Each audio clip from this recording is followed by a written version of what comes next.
C'est bon?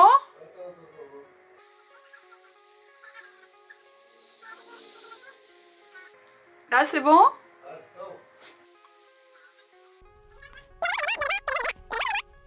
C'est bon? Ok. Bonjour à tous. En ce moment, je suis en train de lire le roman de Jonathan Franzen, Purity, qu'un de vous m'avait recommandé il y a au moins un an. Et je prends quand même pas mal de plaisir à le lire, tout en ressentant une sorte de culpabilité.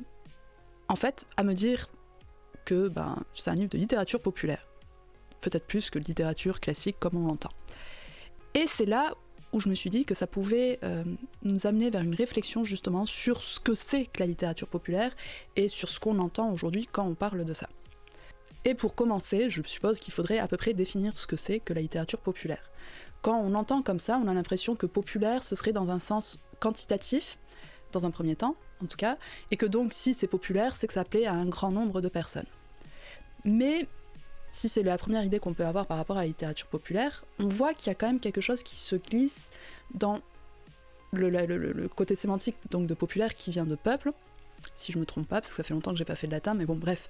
Et que donc, par extension, moi j'ai l'impression quand même qu'on accole ce qualificatif quand on voit que c'est de la littérature accessible. Et il peut y avoir justement dans ce genre de cas presque quelque chose de classiste, voire de mépris de classe, à considérer ce genre de littérature comme quelque chose presque pour le bas peuple, de populacier, si on voulait aller plus loin, ou parler comme Emma Becker. En fait, qu'est-ce que la littérature populaire dans l'imaginaire collectif ? Moi, je vais partir de mon expérience. Quand j'entends quelqu'un qui parle de littérature populaire, j'aurais tendance à imaginer un livre qui appartient déjà à un genre, et qui doit être rapidement accessible, doit rapidement avoir un côté addictif. C'est-à-dire que souvent on va dire, par exemple, en parlant de ces livres, que c'est des romans de gare, et par là, c'est quelque chose qui doit faire passer le temps, et le faire passer d'une manière divertissante si possible, comme une série en fait. Donc, on va opposer la littérature populaire à une littérature plus élitiste peut-être. Donc si c'est le terme qui me vient dans la tête, c'est que vraiment, je pense que ce truc de populaire par rapport aux gens qui font partie peut-être même des classes les moins favorisées, se tient quand même assez. Populaire donc de genre, du thriller, du polar, le genre de livre finalement qu'on a l'impression de retrouver facilement en supermarché, et je parle pas des librairies dans les supermarchés, mais vraiment dans les supermarchés. Récemment, je voyais Musso, Bernard Minet, ce genre de là. La question que je me pose, c'est en fait, est-ce que la séparation entre littérature populaire et littérature de librairie est si pertinente que ça ? Est-ce que finalement, depuis je ne sais combien d'années, il n'y a pas eu un lent...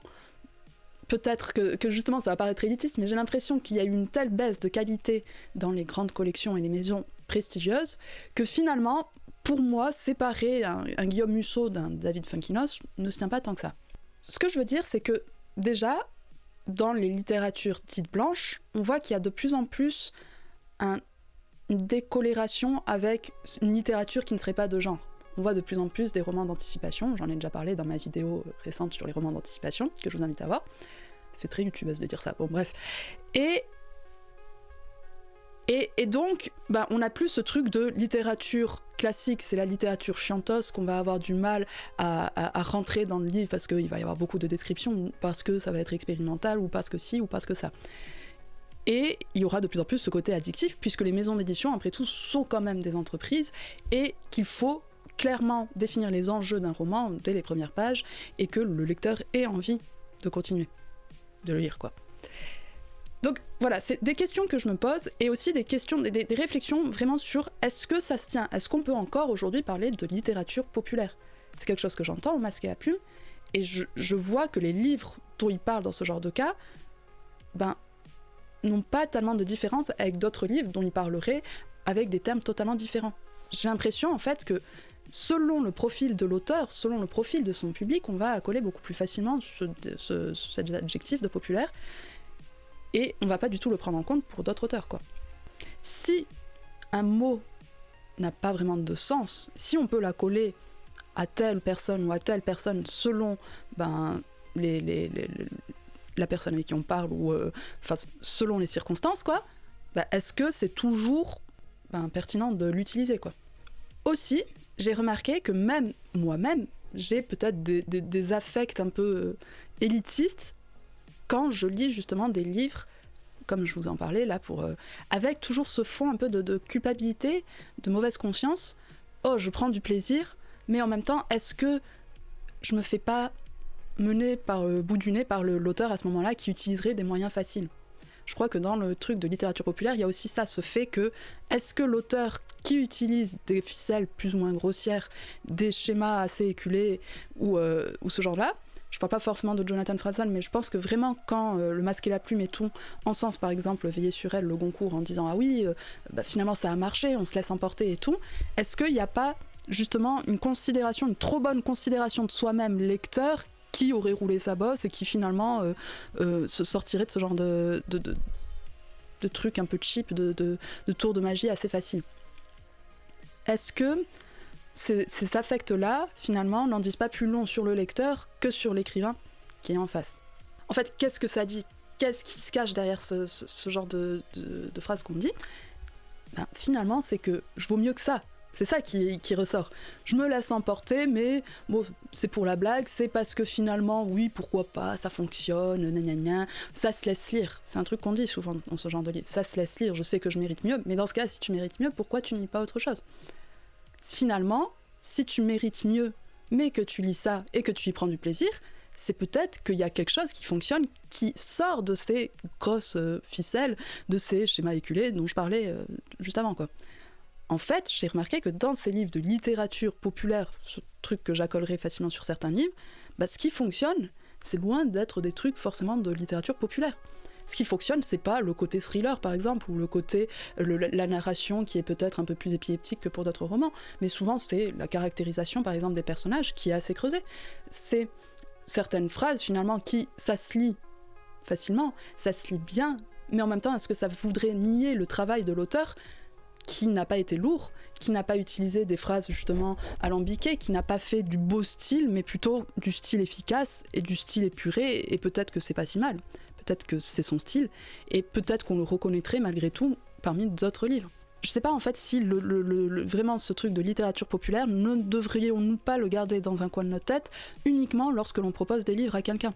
Finalement, c'est vrai que je proposerai moins souvent, je sais pas moi, James Joyce ou Toni Morrison que Nicolas Mathieu, mais c'est juste une question en fait qui n'a aucun rapport avec la classe sociale de la personne qui est en face. Et sortir de ces schémas de pensée assez classistes aiderait aussi à mieux comprendre qu'est-ce que la littérature. Finalement, la personne qui est en face de moi, c'est pas par rapport à le milieu dont elle vient que je vais lui proposer tel livre, mais plutôt à son habitude de lecture, à ses habitudes, à ce qu'elle aime, aux livres qu'elle a déjà lus. Ça voudrait sous-entendre que la bourgeoisie aurait meilleur goût que les classes populaires. Sauf que, à part une certaine bourgeoisie culturelle, je pense que c'est pas forcément le cas. Donc pour ce qu'on se batte pour de la littérature populaire de qualité, il faudrait peut-être se battre pour arrêter d'accoler cet adjectif à la littérature tout court. Nous, il faut qu'on soit curieux, il faudrait qu'on accepte de lire des choses plus expérimentales aussi, qu'on dépasse nos croyances sur le fait que telle maison d'édition édite telle chose et telle autre maison édite telle chose, et être curieux, dans un sens comme dans l'autre. Il faudrait que les gens qui n'ont pas l'habitude de lire des choses très recherchées ou très travaillées ou très... aillent vers des choses un peu plus originales, un peu plus curieuses finalement, et que au contraire les autres ne campent pas sur leur position un peu à regarder cette littérature de haut, ou justement à faire comme moi, c'est-à-dire que quand ils se laissent happer et qu'ils se laissent aller à dire ah oui je me suis laissé avoir mais finalement je sais, je me laisse avoir juste le temps du livre, mais en fait je sais bien que c'est un peu mauvais et que en fait c'est un plaisir coupable et un péché mignon, etc., et tout ce genre de vocabulaire qui est vraiment lié à la culpabilité.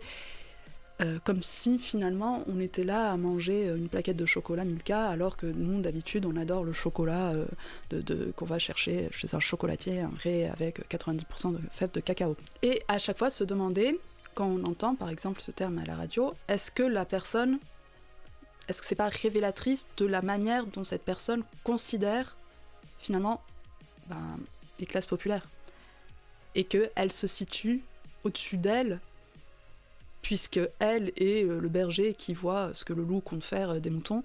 Enfin, vous voyez ce que je veux dire, quoi. Est-ce que c'est pas révélateur, justement, d'une sorte d'élitisme d'avoir ce truc un peu de geste un peu leste, de se sentir grand seigneur et de montrer, oui, vous avez aimé ça, mais moi aussi, je peux me laisser porter par ce genre de littérature de temps en temps. Enfin, il y a un côté peut-être assez snob et qu'il faut remettre en question. Et justement, moi, je pense que les livres dont il parle, en plus, souvent, quand il parle de bonne littérature populaire ou de littérature populaire de qualité, sont souvent des mauvais livres.